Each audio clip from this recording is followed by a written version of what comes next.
लाखो रुपये खर्च करूनही हजारातील फक्त 12 जणांना कायमस्वरूपी नोकरी. तरुणांना चक्रव्यूहमध्ये फसवून ठेवलं जात आहे. प्रयागराजमध्ये छात्रों की गूंज या कार्यक्रमातून राहुल गांधींचा सरकारवर निशाणा. पवारांच्या राष्ट्रवादीचे खासदार पंतप्रधान मोदींची भेट घेणार. सुप्रिया सुळेंच्या नेतृत्वात उद्या सकाळी 11 वाजता भेट होणार. आम्ही विकास कामांसाठी मोदींची खासगी वेळ घेऊन भेटतोय, सुळेंचं भाष्य.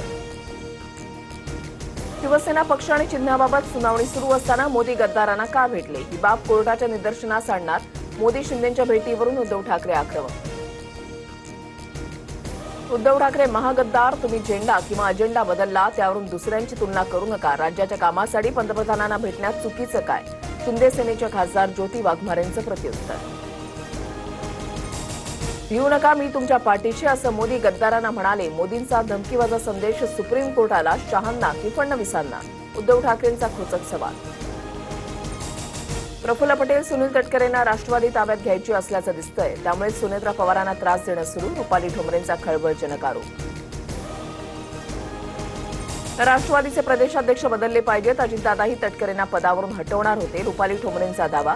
तर तटकरेंबद्दल पक्षाचे प्रमुख पदाधिकारी बसून निर्णय घेतील, हसन मुश्रीफांचं सूचक विधान.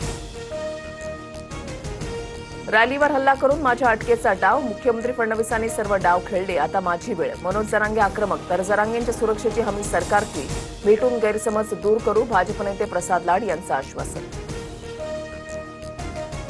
कुणावर अन्याय करण्याचा माझा स्वभाव नाही, मी ओबीसी निवडाच मराठ्यांच्याही जवळचा. मंत्री चंद्रशेखर बावनकुळेंचं स्पष्टीकरण.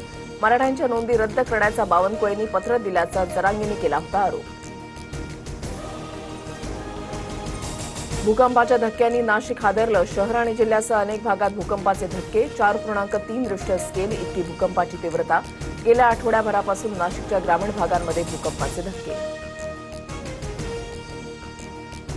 नंदुरबारमध्ये 56 मुलांचं लैंगिक शोषण. आरोपीकडून 649 व्हिडिओ आणि 1000हून अधिक फोटो हस्तगत. आरोपी चेतन कोळीला 12 ऑगस्टपर्यंत पोलीस कोठडी. ब्लॅकमेल करून अत्याचार केल्याचा आरोप.